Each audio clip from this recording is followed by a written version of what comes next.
Kamusta? Kamusta ang Holy Week mo? Ikaw ba'y nakastay lang sa bahay?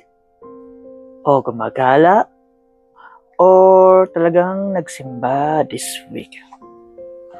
Wala namang tama o mali, pero may gusto akong i-share today. Hi! Ako nga pala si Grabs, isang developer, digital creator, and someone na gusto lang mag-share ng thought about life, growth, or mga other real talks in life like this. So, yun na nga. Kung ikaw ay sa team bahay, minsan ito yung time na makapagpahinga tayo.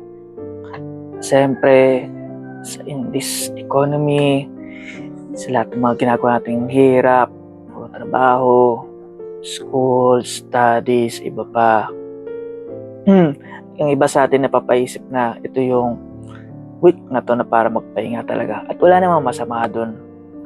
At ayun nga, minsan tawag dito, ito yung time natin to rest at mag-reflect din.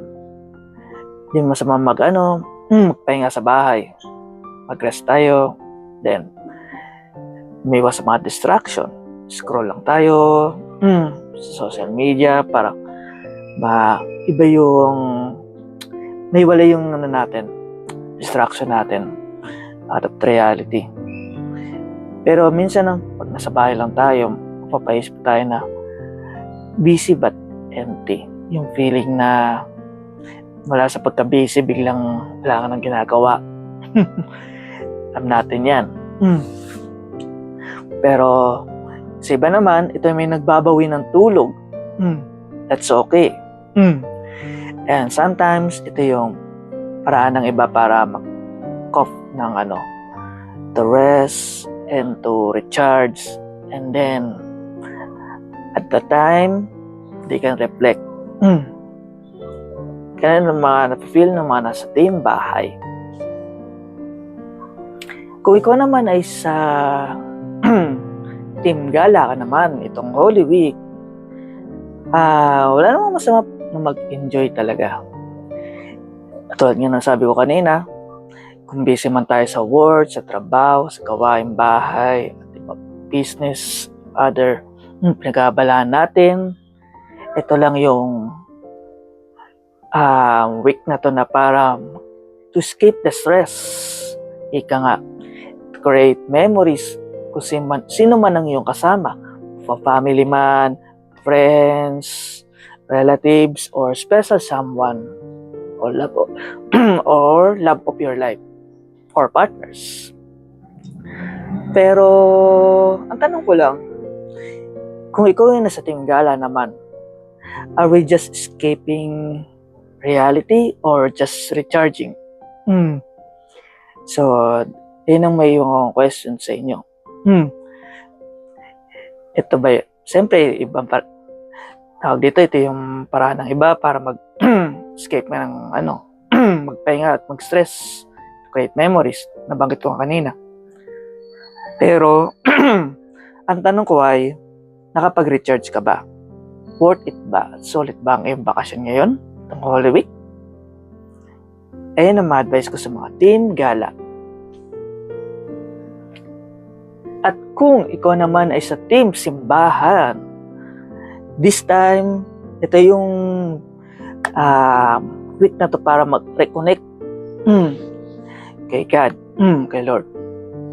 Sabi ko nga kanina, kung busy tayo lagi sa work, sa businesses, sa studies, sa pag-aaral, at iba pa, ito lang yung parang binigyan tayo ng time, days, to reconnect kay God. To reflect, magbalik loob sa Kanya. So, it's the week or days to give us a time to renew or strengthen our faith and reflections.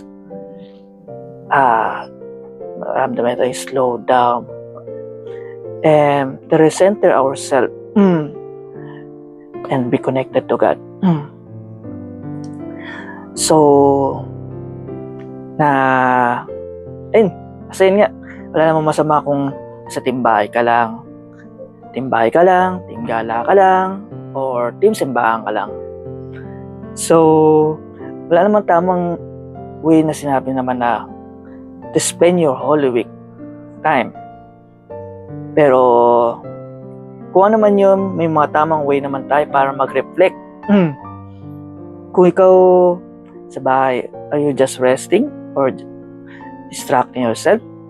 But give us some time to reflect kahit nasa bahay ka, kahit nasa gala ka, na kakaroon ka ng time to reflect, na mag-isip, na reconnect to God. Minsan nakakatulong din yung nature na sa tawag dito, madalas na gumagala sa mga probinsya, sa mga beach.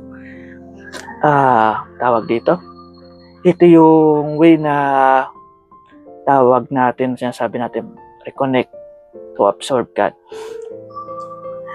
Minsan ganun yung mechanism ng iba eh. Come up nila na to reflect, to reconnect. Well, wag natin silang sin, ganun din sa bahay, ganun din sa team simbahan.